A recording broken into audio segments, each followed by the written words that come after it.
Assalamualaikum warahmatullahi wabarakatuh. Perkenalkan nama saya Nela Agustina dengan NIM D1D12209. Sekarang saya akan menjelaskan tugas Cyber Security Management tentang 10 kasus UU ITE yang pernah terjadi. Yang pertama, pada kasus Prita Mulyasari yang terjadi pada tahun 2012. Kronologinya, Prita menuliskan keluhannya di email kepada pihak Rumah Sakit Omni Internasional Tangerang terkait pelayanan yang tidak memuaskan. Ia kemudian memposting email tersebut di media sosial dan menjadi viral. Pasal yang didakwakan adalah pasal 27 ayat 3 UU ITE tentang pencemaran nama baik. Putusannya, Prita dipenjara 6 bulan dengan masa percobaan 1 tahun.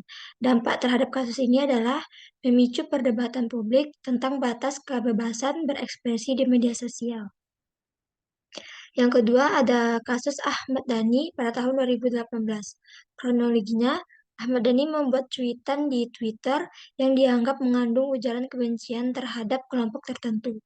Pasal yang didakwakan yaitu pasal 28 ayat 2 Undang-Undang ITE tentang ajaran kebencian. Putusannya, Ahmad Dhani dipenjara selama 1 tahun 6 bulan.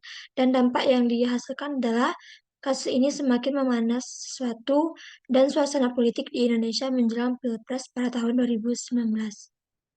Yang ketiga, kasus Buniyani pada tahun 2018. Kronologinya, Buniyani menyebarkan informasi bohong di media sosial terkait hasil Pilkada DKI Jakarta 2017. Ia mengklaim bahwa ada kecurangan dalam proses rekapitulasi suara. Pasal yang didakwakan, pasal 28 ayat 1 UU ITE tentang penyebaran informasi bohong. Putusannya, Buniyani dipenjara selama 1 tahun 6 bulan. Dan dampaknya itu menunjukkan bahaya penyebaran informasi bohong di media sosial dan pentingnya literasi digital. Yang keempat, Rocky Gerung pada tahun 2019. Kronologinya, Rocky Gerung membuat pernyataan dalam diskusi publik yang dianggap memprovokasi kerusuhan. Ia mengatakan bahwa kitab suci adalah fiksi dan revolusi adalah keniscayaan. Pasal yang didakwakan adalah pasal 28 ayat 2 UU ITE tentang ujaran kebencian. Putusannya, kasus ini tidak dilanjutkan ke pengadilan karena dianggap tidak cukup ada bukti. Dan dampak dari kasus ini adalah memicu perdebatan tentang kebebasan berekspresi dan batas toleransi dalam demokrasi. Yang kelima, Veronica Koman pada tahun 2019. Kronologinya, Veronica Koman, seorang pengacara HAM, menyebarkan informasi bohong di media sosial terkait kerusuhan di Papua. Ia menulis bahwa aparat keamanan melakukan tindakan represif terhadap warga sipil. Pasal yang didakwakan adalah pasal 28 ayat 1 UU ITE tentang penyebaran informasi bohong. Putusannya, Veronica Koman sempat melarikan diri ke luar negeri, namun kemudian kembali ke Indonesia dan dibebaskan dari tuduhan. Dan dampak dari kasus ini adalah menunjukkan kompleksitas isu Papua dan pentingnya penyelesaian bermartabat. Yang keenam, kasus Roy Suryo pada tahun 2021. Kronologinya, Roy Suryo merupakan pakar telematika memecahkan foto meme patung Buddha yang diedit melalui menjadi mirip Jokowi. Ia kemudian mengunggah meme tersebut di media sosial.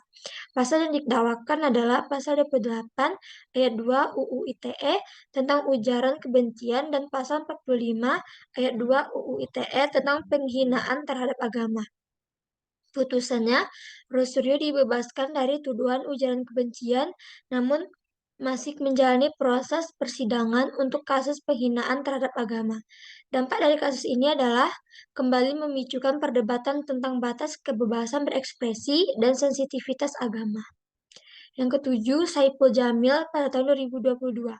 Kronologinya, Saipul Jamil, seorang mantan penyanyi dangdut, dibebaskan dari kasus pencabulan anak di bawah umur pada tahun 2021. Namun, ia kembali dipenjarakan setelah melanggar masa percobaan.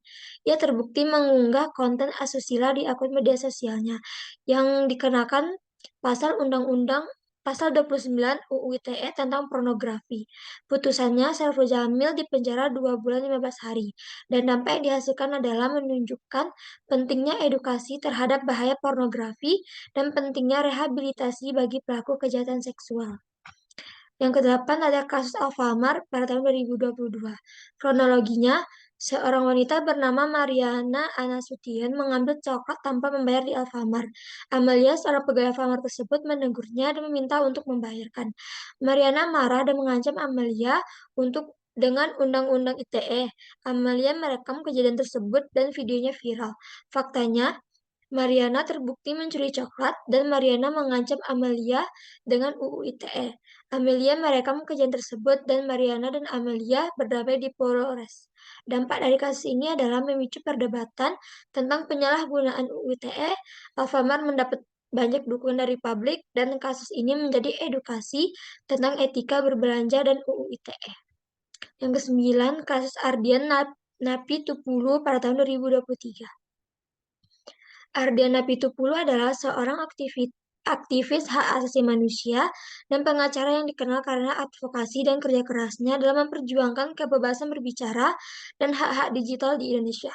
Pada tahun 2023, Ardiana Pitupulu terlibat dalam sebuah kasus yang melibatkan Undang-Undang Informasi dan Transaksi Elektronik di Indonesia. Ardiana Pitupulu dituduh melanggar Undang-Undang ITE karena postingannya di media sosial yang dianggap menghina dan menyebarkan informasi yang dianggap menyesatkan.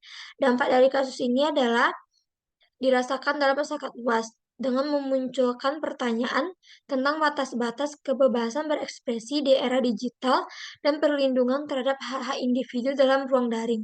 Ardena Pitupulu dan tim pengacaranya memperjuangkan kasus ini di pengadilan dengan menyuarakan argumen tentang pentingnya kebebasan berbicara dan perlunya revisi UU ITE untuk menghindari penyalahgunaan terhadap hak-hak warga negara. Dan yang terakhir, ada kasus Baik Nuril pada tahun 2018. Baik Nuril adalah seorang guru di Lombok yang merekam percakapan dengan kepala sekolahnya tentang pelecehan seksual yang dialaminya. Rekaman tersebut menyebar dan Nuril dilaporkan ke polisi karena melanggar UU ITE.